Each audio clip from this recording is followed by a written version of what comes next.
Salut! Je présume que, comme beaucoup de Québécois et de Québécoises, je suis profondément préoccupé par les agissements du gouvernement de la CAQ. Et ce, depuis très longtemps. Un point fort de la dernière semaine, là, c'est la bataille des médecins et de la CAQ. Le gouvernement a imposé un bâillon sur la loi qui a été bâclé. Le bâclage, là, c'est le modus operandi de la CAQ. Que vous soyez en accord ou non avec les médecins, le problème est beaucoup plus profond. Le gouvernement Legault ne voulait pas aller en arbitrage.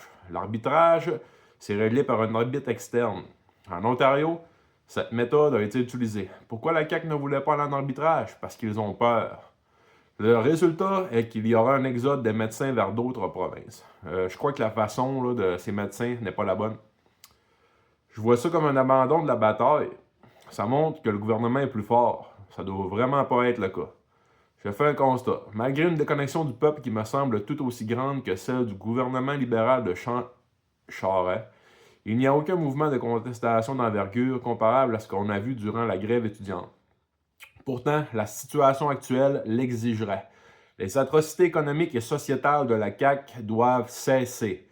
C'est pourquoi je me permets de vous soumettre une idée concrète pour un mouvement. L'organisation d'un blocus citoyen d'une journée, visant à empêcher l'accès des élus au Parlement. Je suis convaincu qu'une action forte comme celle-ci, si elle était soutenue ou initiée par une organisation crédible, pourrait générer un ralliement citoyen massif. Est-ce que ça se pourrait de faire bouger les choses? Ceci pourrait être le bois d'allumage d'un renouveau. Ce serait le début d'un combat. Le combat du simple citoyen qui veut pouvoir vivre sa vie sans se faire étouffer par le gouvernement. Ce problème date de très longtemps.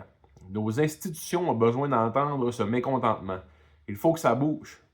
Je vous laisse sur la définition de démocratie. L'origine du mot démocratie vient du grec ancien démos, peuple, et kratos, pouvoir, signifiant littéralement pouvoir du peuple. Mon grec n'est pas très bon, fait que excusez-moi si j'ai mal prononcé les mots. Tout ça pour dire, le pouvoir du peuple est-il prêt à se manifester? Bonne journée.